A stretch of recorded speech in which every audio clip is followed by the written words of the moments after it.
Assalamualaikum warahmatullahi wabarakatuh. Selamat siang teman-teman. Kita melanjutkan pertemuan kita pada basis data untuk DDL ya, Data Definition Language.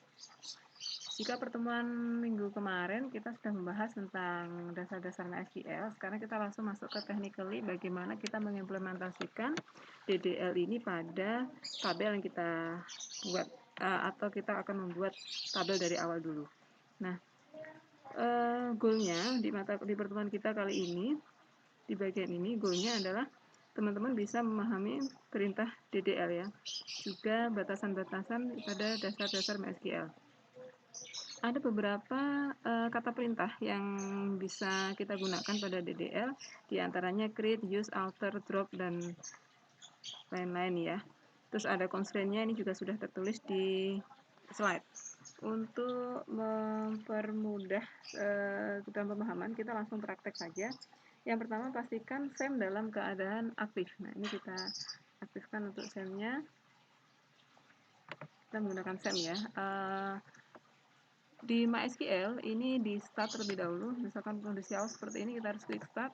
Dipastikan dia menyala hijau, artinya sudah dalam keadaan on. Bisa kita tulis codingnya. Kemudian kita masuk ke shell. Jika tampilan seperti ini, masih ingat ya teman-teman, kita masuk ke MySQL dulu. Untuk user, kita masuk ke root. Tidak perlu dipassword, katanya nanti lupa gitu.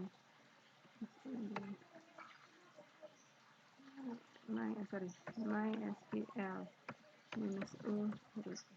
Oke, nah jika sudah ada notifikasi welcome to the MySQL monitor, artinya kita sudah siap menuliskan sintaks. Karena kemarin kita sudah membuat tabel, maka kita cek dulu tabel yang sudah kita bikin sebelumnya ya. Untuk selanjutnya kita ulang lagi dari awal.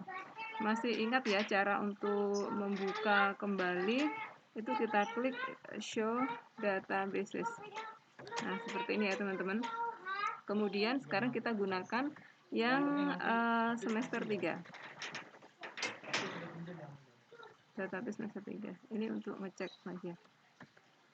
Nah, kalau sudah ada notifikasi database change, artinya kita sudah siap menggunakan atau mengisi database tersebut.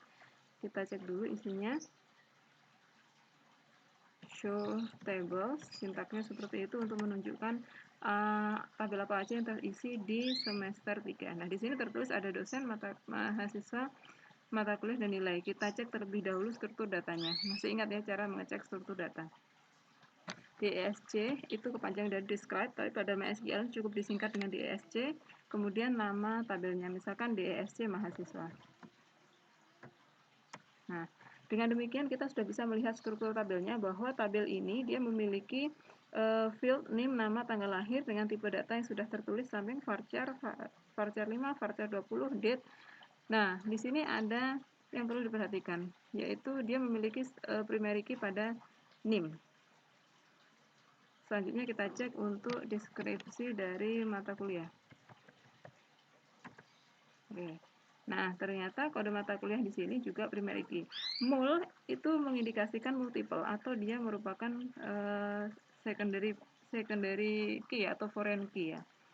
Jadi pada mata kuliah dia terdapat kode dosen yang mengajar, tapi dia sebagai kunci foreign key, kunci tamu. Kemudian kita cek lagi untuk dosen. Ini juga primary key-nya pada kode dosen, yang terakhir adalah cs nilai. Nah, seperti ini. Ternyata pada nilai dia tidak memiliki primary key, cuman kedua-duanya dia menggunakan foreign key. Oke. Selanjutnya kita akan membuat tabel. Cara membuat tabel, create table. Kemudian ini contohnya ya, kita coba kerjakan dulu cara membuat tabel sambil mereview materi sebelumnya. Create table, misalkan di sini create table kelas. Jadi sintaknya create untuk membuat table itu mengindikasikan bahwa kita sudah membuat table, kelas itu adalah namanya. Buka kurung, kita sebutkan fieldnya apa aja. Misalkan di sini ada ID kelas. Nah, kalau ID kelas misalkan dia tipenya adalah varchar 5, dan di sini keterangan dia primary key. Nanti secara langsung seperti ini tulis. Selanjutnya adalah nama kelas. Ingat di SQL itu tidak mengenal spasi ya, spasi itu akan dihitung sebagai karakter, sehingga hindari spasi dan kalau memang perlu untuk memisahkan kata gunakan underscore. Nama kelas misalkan dia tipenya varchar. Untuk tipe data teman-teman bisa membuka materi sebelumnya ya, apa aja tipe data dalam MySQL. Secara umum tidak perlu dihafal karena kita bisa ketik help pada command prompt sehingga muncul apa aja sintak yang dikenali oleh SQL ini.